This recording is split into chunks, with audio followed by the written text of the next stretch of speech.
ମୁଁ ଗୋଟିଏ କଠିନ କାମ ପାଇଁ ଗୋଟେ ଅଳସମୀ ଲୋକକୁ ବାଛିବି। କାହିଁକି ନା ସେ ଅଳସମୀ ଲୋକଟା ନା ସେ କଠିନ କାମକୁ କରିବା ପାଇଁ ତାର ସହଜ ଉପାୟ ବାହାର କରିଦେବ। ଆଜ୍ଞା ଏକଥା ମୁଁ କହୁନି, ଏକଥା କହୁଛନ୍ତି ଜଣେ ବିଶିଷ୍ଟ ମହାନ ଲୋକ, ଯିଏକି ଆମ ସମସ୍ତଙ୍କର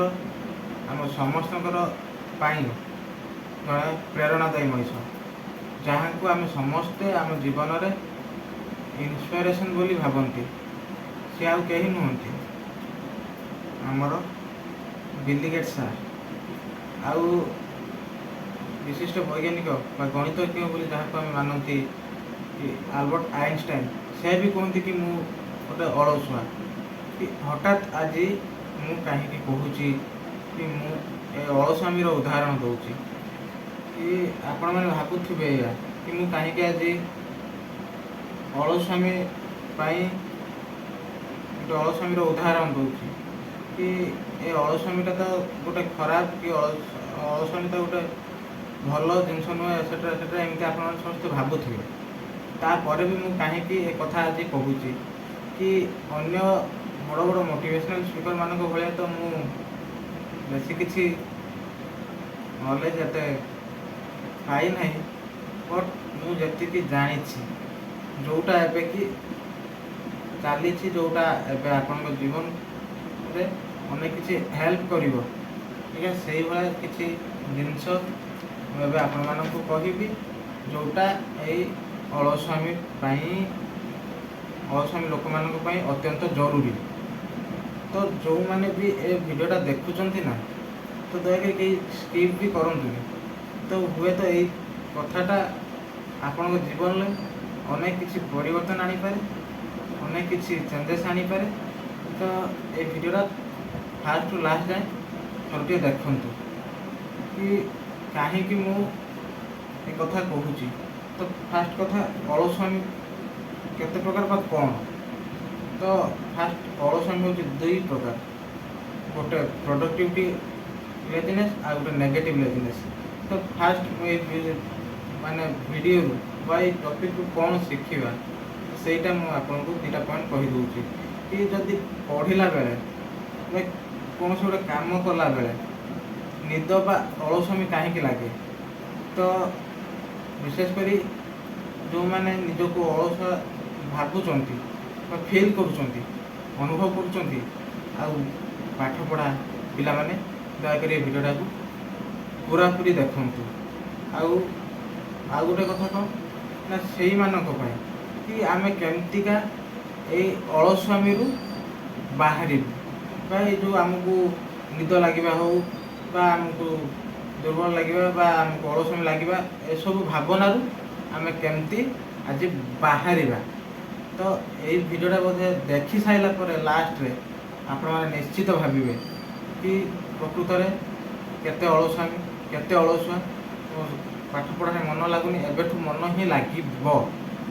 ତ ଏଇଟା ଗୋଟେ ଆପଣମାନଙ୍କ ପାଇଁ ବହୁତ ବଡ଼ ଶିଖିବାର ଜିନିଷ ହେଇଯିବ। ତ ଏଇ ଯେଉଁ ପ୍ରଡକ୍ଟିଭିଟି ଯେଉଁ ଅଛି ଅଳସୁଆମୀ, ଏଇଟା ହେଉଛି ଗୋଟେ ଟାଇମ୍ ପିରିୟଡ଼ ଯାହା ମଣିଷକୁ ରିଚାର୍ଜ ହେବା ପାଇଁ ନିହାତି ଦରକାର। କି ଏଇ ପ୍ରଡକ୍ଟିଭ ଯେଉଁ ଲେଜିନେସ୍, ଏଟା ଗୋଟେ ଟାଇମ୍ ପିରିୟଡ଼ ଯେଉଁଠି ଆପଣଙ୍କୁ ଫୁଲ୍ ରିଚାର୍ଜ ହେବାକୁ ପଡ଼ିବ।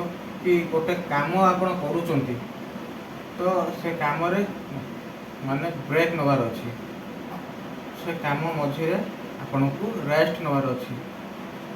ତ ଏକଥା କହିବାର କାରଣ କି ଆମର ତ ଦେଶରେ ଏମିତି ଅନେକ ଲୋକ ପରିଶ୍ରମ କରୁଛନ୍ତି, ତ ସେମାନେ ବି ସଫଳ ପାଇଯାଆନ୍ତେ, କିନ୍ତୁ ସେମାନେ ପାଉନାହାନ୍ତି କାହିଁକି? ସେମାନେ ଖରାରେ କାମ କରୁଛନ୍ତି, ଖରାରେ ଅନେକ କଷ୍ଟ କରୁଛନ୍ତି କାହିଁକି? ଆମ ଦେଶରେ ଟୋଟାଲ୍ 60% ଲୋକ ଏମିତି କାମ କରୁଛନ୍ତି, କିନ୍ତୁ ତା ଭିତରୁ ମାତ୍ର 1% ଲୋକ ଯେଉଁମାନେ କି ଏଠି ସକ୍ସେସ୍ ହୁଅନ୍ତି। ଆଉ ଗୋଟେ କଥା, ଯେଉଁ ପିଲାମାନେ ଅନେକ ଅଛନ୍ତି, ଅନେକ କଷ୍ଟ କରିକି ପଢ଼ୁଛନ୍ତି, ଦେଇ ପଢ଼ିଲେ ସେମାନେ ଟପର୍ ହେଉଛନ୍ତି। କି ଆଉ କିଛି ଏମିତି ବି ଅଛନ୍ତି ଅଳସୁଆମୀ ପିଲା, ମାନେ ବହୁତ କମ୍ ସମୟ ପଢ଼ିଥିବେ, କିନ୍ତୁ ତାରି ଭିତରେ ଯେତେବେଳେ ରେଜଲ୍ଟ ଆସେ ସେଇ ଅଳସୁଆମୀ ପିଲାମାନେ ଦେଖିଥିବ ସେମାନେ କ'ଣ ନା ସେ ଟପର୍ ପାଖାପାଖି ର୍ୟାଙ୍କ ସେମାନେ ଆସିଥାନ୍ତି। ଏଠି ଅଳସୁଆମୀ ହେବା ପାଇଁ ମୁଁ ଆପଣଙ୍କୁ କହୁନି କି ୟା ଭିତରେ ପ୍ରକୃତ ରହସ୍ୟ ଗୋଟେ କ'ଣ ରହିଛି, ତ ସେଇ ଜିନିଷଟାକୁ ମୁଁ ଆପଣମାନଙ୍କୁ ଏବେ କହୁଛି। ତ ଆପଣମାନେ ଭାବନ୍ତୁ ନାହିଁ ଯେ ଆପଣଙ୍କୁ ଅଳସୁଆ ହେବାର ଗୋଟେ ସକ୍ସେସ୍ ମିଳିଯିବ ଅଳସୁଆ ହେଲେ। ତ ଏଠି ମୁଁ କହିବାକୁ ଚାହୁଁଛି ଏହା କି ଅଳସୁଆ ହେଲେ ସକ୍ସେସ୍ ମିଳିବ ବା ପରିଶ୍ରମ କଲେ ସକ୍ସେସ୍ ମିଳିବ ସେଇଟା ନୁହେଁ। ସେଇଟା ତୁମକୁ କ'ଣ ନା ତୁମ ଚିନ୍ତାଧାରା ଆଉ ପ୍ରାକ୍ଟିକାଲ ନଲେଜ କେତେ ତା ଉପରେ ନିର୍ଭର କରେ କି ସକ୍ସେସ୍ ଆମେ କେମିତି ପାଇବା, କି ଆମେ ସକ୍ସେସ୍ କେମିତି ପାଇବା ସେଇଟା ଆମ ଚିନ୍ତାଧାରା ଆଉ ଆମ ପ୍ରାକ୍ଟିକାଲ ନଲେଜ କେତେ ଆଉ ଆମ ରିଏଲିଟି କେତେ ଆମେ ତାରି ଉପରେ ହିଁ ନିର୍ଭର କରିବା। ତ ଏଠି କହିବାର କାରଣ କି ପ୍ରତିଟି କାମ କରିବାରେ ମଧ୍ୟ ଟିକେ ରେଷ୍ଟ ନେବା ଦରକାର, ଯାହାକି ଏକ ପ୍ରଡକ୍ଟିଭିଟି ଅଳସୁଆମୀ ଅଟେ। କି ପ୍ରତିଟି କାମ କଲାବେଳେ ଆମକୁ କିଛି ନା କିଛି ମଝିରେ ରେଷ୍ଟ ନେବାକୁ ପଡ଼ିବ, ଯେଉଁଟା ନିହାତି ଆମ ପାଇଁ ଦରକାର। କି ଯଦି ଆମେ ଗୋଟେ କାମ କଣ୍ଟିନ୍ୟୁଅସଲି 5 ରୁ 6 ଦିନ ବା କଣ୍ଟିନ୍ୟୁଅସଲି ଗୋଟେ ଲମ୍ବା ସମୟ ଧରିକି କରୁଛନ୍ତି, ଯେଉଁଟା ଆମ ପାଇଁ ଗୋଟେ ବୋରିଂ ନେଇ ଆସୁଛି ଫିଲ୍, ମାନେ ଆମେ ସେ କାମ ପ୍ରତି ଇଣ୍ଟରେଷ୍ଟ କମି ଯାଉଛି। ତ ତା ମଝିରେ ଯଦି ସେ ଲଙ୍ଗ୍ ଟାଇମ୍ ପିରିୟଡ଼ ଭିତରେ ଯଦି ଆମକୁ କିଛି ରେଷ୍ଟ ମିଳିଯାଏ ବା କିଛି ଗ୍ୟାପ୍ ମିଳିଯାଏ, ତ ସେ କାମ ପାଇଁ ପୁଣି ଥରେ ଆମକୁ ଇଣ୍ଟରେଷ୍ଟ ହେବ କରିବା ପାଇଁ। ତ ଏଇଟା ହେଉଛି ସେଇ ପ୍ରଡକ୍ଟିଭିଟି, ଯେଉଁଟା ପ୍ରଡକ୍ଟିଭିଟି ଲେଜିନେସ୍। ତ ଏହାପରେ ସେକେଣ୍ଡ ଜିନିଷ କ'ଣ ନା ନେଗେଟିଭ୍ ଲେଜିନେସ୍। ଏଇଟା କ'ଣ ନା ଆମେ କାହିଁକି ଅଳସୁଆମୀ ଅନୁଭବ କରୁଛୁ। ତ ଏଇ ଯେଉଁ ନେଗେଟିଭ୍ ଲେଜିନେସ୍ ବା ନେଗେଟିଭିଟି ଅଳସୁଆମୀ ଯେଉଁଟା ଅଛି, ତ ତା ବିଷୟରେ ଜାଣିବା ପୂର୍ବରୁ ଫାଷ୍ଟ ଆମେ ଜାଣିବା କି କାହିଁକି ଆମେ ଅଳସୁଆମୀ ଅନୁଭବ କରୁ। ତ ଅଳସୁଆମୀ ଅନୁଭବ କରିବା ପାଇଁ ମେନଲି 7ଟା ମୁଖ୍ୟ କାରଣ, ଯେଉଁଟା ମୁଁ ଏବେ ଆପଣଙ୍କୁ ଗୋଟେ ଗୋଟେ କହୁଛି। ଫାଷ୍ଟ ଆଗ୍ରହର ଅଭାବ, ମାନେ ଫାଷ୍ଟ ଯେଉଁ କାମଟା ଆମେ କରୁଛନ୍ତି ତା ପ୍ରତି ଆମର କେତେ ଆଗ୍ରହ ରହିଛି, ତା ପ୍ରତି କେତେ ଆମର ଇଣ୍ଟରେଷ୍ଟ ରହିଛି। ତ ସେଇଟା ହେଉଛି ଆମ ପାଇଁ ମୁଖ୍ୟ ଜିନିଷ, କି ସେଇ କାମ ପାଇଁ ଆମେ କେତେ ଡେଡିକେଟେଡ଼। ତାପରେ ପ୍ରୋକ୍ରାଷ୍ଟିନେସନ୍, ମାନେ ଗୋଟେ କାମ କରିବା ପାଇଁ ଆମେ କ'ଣ ନା ଅଳସୁଆମୀ ଭିତରେ ଆମେ କାମଟାକୁ ଘୁଞ୍ଚେଇକା ଯିବା। କି ଗୋଟେ କାମ ଆମକୁ ମିଳିଲା ତ ଆମେ ସେ କାମ ପାଇଁ ଘୁଞ୍ଚିଯିବା, ନା ଥାଉ ଆଜି କରିବାନି ପରେ କରିବା। ତ ଯଦି ଆମେ ଗୋଟେ ଚାପ୍ଟର ପଢ଼ୁଛନ୍ତି, ଆମେ କିଛି ସମୟ ପଢ଼ିଲା ପରେ ଭାବିବା କି ନାଇଁ ଏଇଟା ଆଜି ଥାଉ, ନେକ୍ସଟ ଟାଇମ୍ ଭଲ ଲାଗିଲେ କାଲିକି ପଢ଼ିବି, କି କାଲି ପଢ଼ିବିନି, ଏଇ ପୂଜାଟା ଯାଉ କି ପର୍ବଟା ଯାଉ ତାପରେ ପଢ଼ିବି। ତ ସେଇଟା ହେଉଛି ପ୍ରୋକ୍ରାଷ୍ଟିନେସନ୍। ତାପରେ ଥାର୍ଡ଼ରେ ଓଭରୱେଲ୍ଥ ମାନେ ଆମେ ଯେତେବେଳେ ଧର ଗୋଟେ ଟପିକ୍ ବା ଗୋଟେ ଚାପ୍ଟର ପଢ଼ୁଛନ୍ତି ନା, ସେ ସମୟରେ ଟେକ୍ସଟ ବୁକ୍ ହଉ, ନୋଟ୍ସ ହଉ, ତାପରେ ବହି, ଏମିତି ଟେଷ୍ଟ ପେପର, ଏମିତି ଅନେକ ଜିନିଷ ଆଣିକି ଗଦା କରିଦେଉ, ଯେଉଁଟା ପଢ଼ିବା ପାଇଁ ଆମକୁ ବହୁତ ବଡ଼ ଲାଗେ, ଯେଉଁଟା ହେଉଛି ଓଭରୱେଲ୍ଥ ହୁଏ। ଗୋଟେ କାମ କରିବା ପାଇଁ ଅନେକ ଯେଉଁ ସହଜରେ ହେବା ଜିନିଷଟାକୁ ଆମେ ଲମ୍ବା ପ୍ରୋସେସ୍ କରିଦିଅନ୍ତି, ଯେଉଁଥିପାଇଁ ଆମକୁ ଓଭରୱେଲ୍ଥ ହୁଏ। ତ ତାପରେ ଖରାପ ଷ୍ଟଡି ଏନଭାରମେଣ୍ଟ, କି ଯେଉଁ କାମଟା କରୁଛନ୍ତି ବା ଆମେ ଯେଉଁଟା ପଢ଼ୁଛନ୍ତି ଯେଉଁ ସମୟରେ, ତ ସେ ସମୟରେ କ'ଣ ନା କିଛି ସାଉଣ୍ଡ ଆସୁଥିବ ବା ପାଖରେ ମୋବାଇଲ ଥିବ, ଏମିତି ବାହାରେ କେଉଁଠି କାମ ହେଉଥିବ କ'ଣ ହେଉଥିବ, ସେଗୁଡ଼ାକର ସାଉଣ୍ଡ ଆସିବ। ଏସବୁ ହେଉଛି ଏନଭାରମେଣ୍ଟର ଦୋଷ।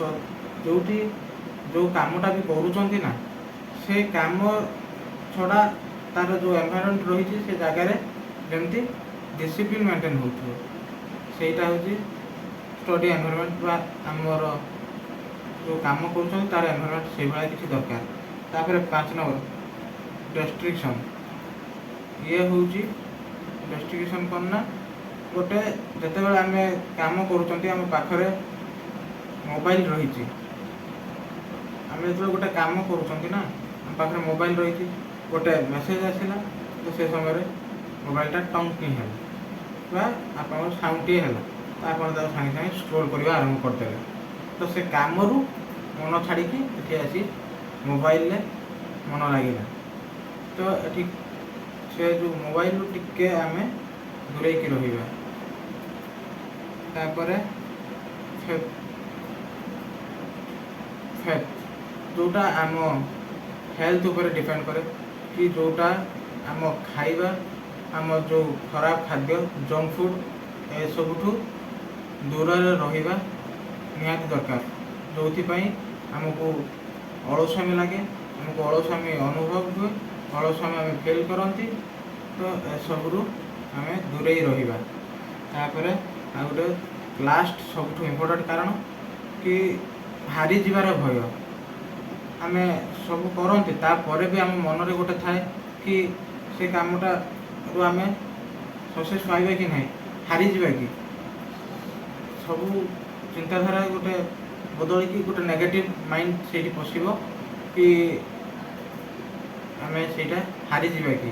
ଯେଉଁ ଏତେ ସବୁ କାରଣ କହିକା ଆସିଲି, ଲାଷ୍ଟରେ ଏଇ କାରଣଟା କି ବାହାରିଲା ନେଗେଟିଭିଟି କ'ଣ ବା ନେଗେଟିଭିଟି ଲେଜିନେସଟା କେମିତିକା କାମ କରେ ଆସିକି।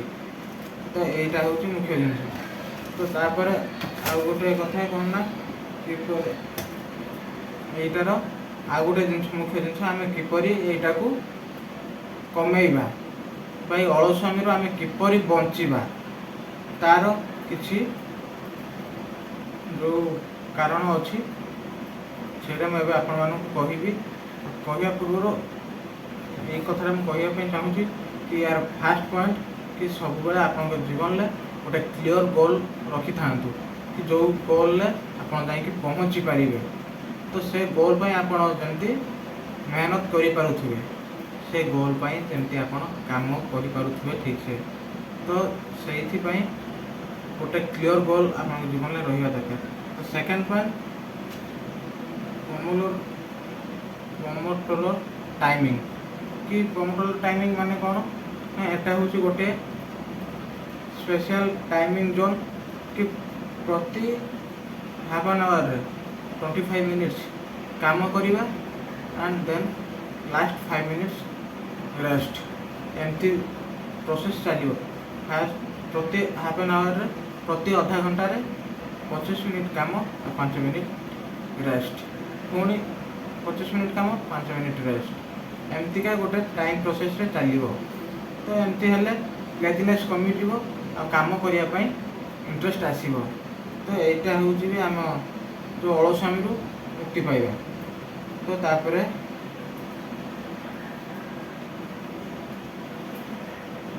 Minimise restriction. ମିନିମାଇଜ୍ ରେଷ୍ଟ୍ରିକ୍ସନ୍ ମାନେ ମିନିମାଇଜ୍ ଡିଷ୍ଟ୍ରାକ୍ସନ୍। ମିନିମାଇଜ୍ ଡିଷ୍ଟ୍ରାକ୍ସନ୍ କ'ଣ ନା ଯେତେକ ଡିଷ୍ଟ୍ରାକ୍ସନ୍ ରହିଛି ତାକୁ ସବୁକୁ କମ୍ କରିବା। ଯେତେକ ସବୁ ଅଳିଆ ଆବର୍ଜନା ଚିନ୍ତାଧାରା ରହିଛି, ଯେତେ ସବୁ ଖରାପ ଚିନ୍ତାଧାରା ରହିଛି ସେସବୁକୁ ଆମେ କେମିତି କମ୍ କରିବା, ଯେମିତିକି ଆମର ଲକ୍ଷ୍ୟ ଉପରେ ଆମେ କାମ କରିବା ବା ଆମ ଫୋକସ୍ ଗୋଟିଏ ଗୁଡ୍ ପଏଣ୍ଟ ଉପରେ ହେଇଥିବ। ତ ଏ ଯେଉଁ ରେଷ୍ଟ୍ରିକ୍ସନ୍ ଗୁଡ଼ା ସବୁ କମ୍ ହେଇକା ଯାଉଥିବ। ତାପରେ ତା ଭିତରେ ତାପରେ ଆଉ ଗୋଟେ ପଏଣ୍ଟ 4 ନମ୍ବର ପଏଣ୍ଟ କ'ଣ ନା ନିଜ ଭିତରେ ନିଜର ମୋଟିଭେସନ୍କୁ ଖୋଜନ୍ତୁ। କି ନିଜ ଭିତରେ କ'ଣ ଗୋଟେ ଇନ୍ସପାଇରେସନ୍ ରହିଛି ବା ନିଜେ ନିଜକୁ ଇନ୍ସପାଇରେସନ୍ ଭାବିକି ଆଗକୁ ବଢ଼ନ୍ତୁ। କି ଏଇଆ ଭାବନ୍ତୁ କି ମୁଁ କାହିଁକି କିଛି ହେଇ ନପାରିବି, ମୁଁ କାହିଁକି ଯାଇକି ଗୋଟେ ସକ୍ସେସ୍ ପଏଣ୍ଟରେ ପହଞ୍ଚି ନପାରିବି। ଏ ତ ଆମର ଏ 5ରୁ 10 ମିନିଟ୍ କି 15 ମିନିଟ୍ର ଯେଉଁ ମୋଟିଭେସନ୍ ମାତ୍ର କିଛି ସମୟ ପାଇଁ। ତ ଏଇଠି ଶୁଣି ସାରିଲା ପରେ ଆପଣ ହୁଏତକୁ ଭୁଲି ଯାଇପାରନ୍ତି, ବଟ୍ ଆପଣଙ୍କ ନିଜ ଭିତରେ ଯେଉଁ ନିଜର ମୋଟିଭେସନ୍ଟା ଥିବ ନା ସେଟାକୁ କେହି କେବେ ବି ଭୁଲି ପାରିବେନି। କାହିଁକି ନା ନିଜ ଭିତରୁ ସେଇ ମୋଟିଭେସନଟା ତିଆରି ହୁଏ କି ମୁଁ କାହିଁକି ନୁହେଁ। ଆଉ ସବୁବେଳେ ଆପଣଙ୍କ ମନ ଭିତରେ ଏଇଟା ଭାବିକି ରଖିଥିବେ, ମୁଁ କାହିଁକି ନୁହେଁ। ତାପରେ ହେଲ୍ଥ କେୟାର, ନିଜ ହେଲ୍ଥକୁ କେମିତି ଆମେ ମ୍ୟାନେଜ୍ କରିବା। ଜଙ୍କ ଫୁଡ଼ ଏସବୁଠାରୁ, ଜଙ୍କ ଫୁଡ଼ ହଉ ଫାଷ୍ଟ ଫୁଡ଼ ଏସବୁ ଜିନିଷ ଠାରୁ ଦୂରେଇକି ରହିବା। ଏସବୁଠୁ ଦୂରେଇକି ରହିଲେ ଆମ ବଡି ଫ୍ରି ରହିବ, ଯେଉଁଥିପାଇଁ ଆମ ମାଇଣ୍ଡ ଆକ୍ଟିଭ ରହିବ ଆଉ ପ୍ରତିଟି କାମ କରିବା ପାଇଁ ଇଣ୍ଟରେଷ୍ଟ ହେବ, ଆଉ ଅଳସୁଆମୀ ଏତେ ଲାଗିବନି। ତ ତାପରେ ଆମେ ଗୋଟେ ବୋନସ୍ ପଏଣ୍ଟରେ ଆମେ ପାଇଲେ ଏଇଆ କି ଆମ ଲାଇଫକୁ ଆମେ ଗୋଟେ ଡିସିପ୍ଲିନରେ ମେଣ୍ଟେନ୍ କରିବା। ତ ଏଇ ଭିଡ଼ିଓରୁ ବା ଏଇ କଥାବସ୍ତୁରୁ ଏତେ ସାରା ଯେଉଁ କଥା ସବୁ କହିଲି, ୟା ଭିତରୁ ସାରାଂଶ ଆମେ କ'ଣ ପାଇଲେ ବା ଏଇ ଭିଡ଼ିଓରୁ ଆମେ କ'ଣ ସାରାଂଶ ପାଇଲେ, ତ ଏବେ ସେଇଟା ମୁଁ ଆପଣମାନଙ୍କୁ କହିବି କି କ'ଣ ଏତେ ସାରା ଯେଉଁ କଥା କହିଲି ବା ଏତେ ସାରା ଯେଉଁ ଆପଣମାନଙ୍କୁ ବୁଝେଇଲି, ତା ଭିତରେ ମୂଳ ସାରାଂଶ କ'ଣ ରହିଲା ମାତ୍ର 3ଟି ପଏଣ୍ଟରେ, ଯେଉଁଟା ଏବେ ଆପଣମାନଙ୍କୁ ମୁଁ କହିବି କି ଅଳସୁଆମୀ ହେଉଛି ଦୁଇ ପ୍ରକାରର, ଗୋଟେ ପ୍ରଡ଼କ୍ଟିଭିଟି ଲେଜିନେସ୍ ଆଉ ଗୋଟେ ନେଗେଟିଭ୍ ଲେଜିନେସ୍। ତ 2 ନମ୍ବର, ଆମେ କାହିଁକି ଅଳସୁଆମୀ ଅନୁଭବ କରୁ ବା ଆମ ଭିତରେ କାହିଁକି ଅଳସୁଆମୀଟା ଆସେ, ଆଉ 3 ନମ୍ବର ପଏଣ୍ଟରେ କି ଆମେ ଏ ଅଳସୁଆମୀରୁ କିପରି ରକ୍ଷା ପାଇବା ବା ଆମେ ଏ ଅଳସୁଆମୀରୁ କିପରି ବଞ୍ଚିବା। ଆଉ ବୋନସ୍ ପଏଣ୍ଟରେ ମୁଁ ଏଇଆ କହିବାକୁ ଚାହିଁବି କି discipline is the key to success. Discipline is the key to success. ଯଦି এই ଭିଡ଼ିଓଟି ଆପଣମାନଙ୍କୁ ବହୁତ ଇନଫର୍ମେଟିଭ୍ ହେଇଥିବ ତ ନିଶ୍ଚିତ ଆପଣ ଚ୍ୟାନେଲକୁ ସବସ୍କ୍ରାଇବ୍ କରିବେ ଆଉ ଲାଇକ୍ ମାଧ୍ୟମରେ ଜଣାଇବେ କି ଏ ଭିଡ଼ିଓଟି ଆପଣମାନଙ୍କ ପାଇଁ କେତେ ଇନଫର୍ମେଟିଭ୍। ଆଉ ଏମିତିକା ଲାଇଫ୍ ଚେଞ୍ଜିଂ ଭିଡ଼ିଓ ବହୁତ ସାରା ଏମିତି ଆସିବ।